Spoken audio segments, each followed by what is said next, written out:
নলা মাছ দিয়ে টমেটো সিমের ঝোল করে রান্নাটা করলাম, আপনাদের সাথে শেয়ার করবো, দেখতে থাকুন।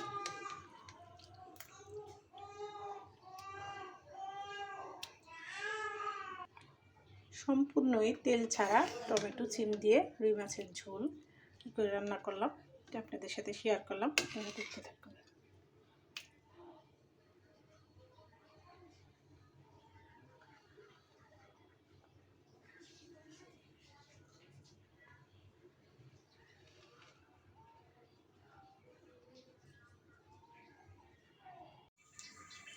আজকে নিয়ে আসলাম নতুন রান্না, কী দিয়ে কী রান্না করব সেটা আপনাদের সাথে শেয়ার করব। মাছ দিয়ে সিম দিয়ে রান্না করব একদম গ্রামের স্টাইলে। আমি এটাতে কোনো তেল দিব না, তেল ছাড়াই রান্নাটা করব আর আপনাদের সাথে শেয়ার করব, আপনারা দেখতে থাকুন। দিয়ে দিব আমি চামচ হলুদের ফাঁকি। এখানে দেখেন আমি তেল দিইনি, একদম পানি, আর এই পানিটার মধ্যে আমি হলুদটা দিয়ে দিলাম। দিয়ে দিব 1 চামচ মরিচের ফাঁকি, দিয়ে দিব স্বাদ মতো, দিয়ে দিলাম স্বাদ মতো লবণ, আর দিয়ে দিব পেঁয়াজ কুচি। এখন আমি চুলাটা বাড়িয়ে দিলাম। আর আমি সবসময় রান্না করার সময় চুলার আঁচ কমিয়ে রান্না করি, আপনাদের সতর্কবাণী দিয়ে থাকি। সবসময় চুলার আঁচ কমিয়ে রান্না করবেন, দুর্ঘটনা এড়িয়ে চলবেন, বেঁচে যাবে হাজার হাজার জীবন, বেঁচে যাবে লাখ লাখ টাকা। আমার এই সতর্কবাণী মেনে চলবেন, দুর্ঘটনা থেকে বেঁচে যাবেন। দিয়ে দিব এখানে 1 চামচ আদা রসুন বাটা। হ্যাঁ, আমার সব মশলা উপকরণগুলো এখানে দেওয়া হয়ে গেছে। দেখেন আমি একদম তেল ছাড়া মশলাটা কষিয়ে নিতেছি। একদম দেশি টমেটো, দেখেন খেতে অনেক সুস্বাদু হবে। খালি তেল দিলে আর মশলা দিলে যে তরকারি স্বাদ হবে তা কোনো না, আমি তেল ছাড়াই আপনাদের সাথে শেয়ার করতেছি। আমি এখানে সিমগুলো দিয়ে দিব।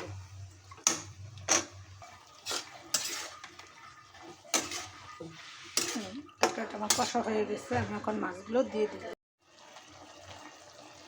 সম্পূর্ণই তেল ছাড়া রান্নাটা করব আর আপনাদের সাথে শেয়ার করব। আগের দিনের মা চাচিরা যেরকম রান্না করতো আমি সেই রকমই রান্নাটা করতেছি আর আপনাদের সাথে শেয়ার করতেছি, আপনারা দেখতে থাকুন। যে মাছের তেল দিয়েই মাছ রান্না করবে সেটাই, আর দেখেন কি সুন্দর জমে গেছে। এখন টমেটোগুলো দিয়ে দিব এক করে। বাজার থেকে একদম ডাসা ডাসা নতুন টমেটোগুলো আছে, ওটা বাড়িয়েছে সেটাই নিয়ে আসছিলাম, আর ওটা দিয়ে আমি রান্নাটা করব। আর এই তরকারিটা যারা না রান্না করে খাইছেন একবার হলেও ট্রাই করে দেখবেন যে কীরকম স্বাদ লাগে তেল ছাড়া মাছ তরকারি। আপনাদের সাথে শেয়ার করলাম, আপনারা ওরকম সুস্বাদু রান্না করে খাবেন। আমি এখন আমার পরিমাণ মতো ঝোলটা দিয়ে দিব।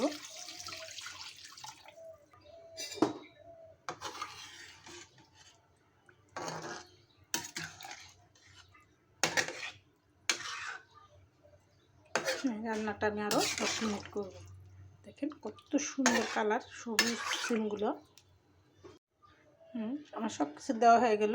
আমি রান্নাটা 10 মিনিট আর করব, ফিরে আসবো 10 মিনিট পর।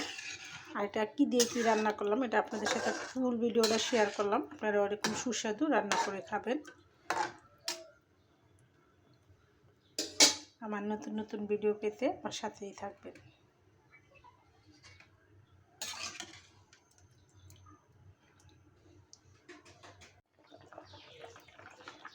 ফিরে আসলাম একদম রান্নার শেষে। দেখেন কীরকম হইল রান্নাটা আমার।